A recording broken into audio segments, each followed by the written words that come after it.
Gde ste ljudi, ja sam Zuka i danas želim da vam pokažem ili da vas naučim nešto što niste znali, a možda ste stvarno znali.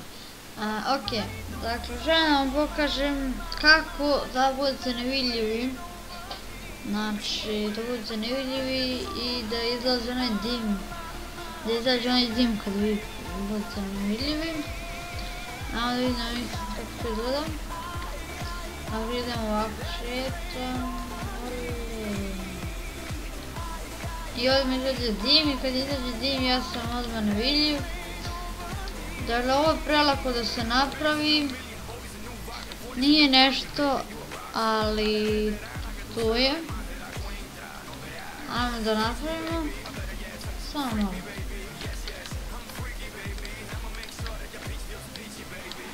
Ne. Ok. Ono što trebam da iskopamo rupu ovako u 3, ne 4, Zuko. I stavimo tu jedan i između redstone. I ovaj kucamo efekt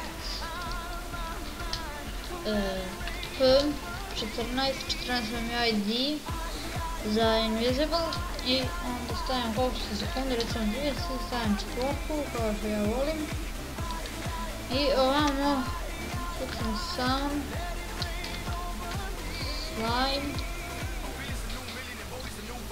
slime sada će da stvori, ja ću staviti 7 blokova i otvorim ovu zagradu i kucam size -1 i zatvorim zagradu i to je to. I samo pokupim ovo i stavim tu i pazite sad da ispravim. Eto ga.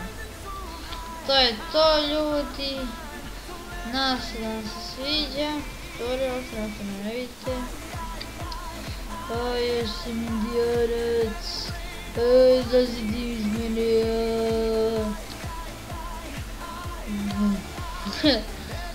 Ok ljudi, to je bilo to za ovaj tutorial.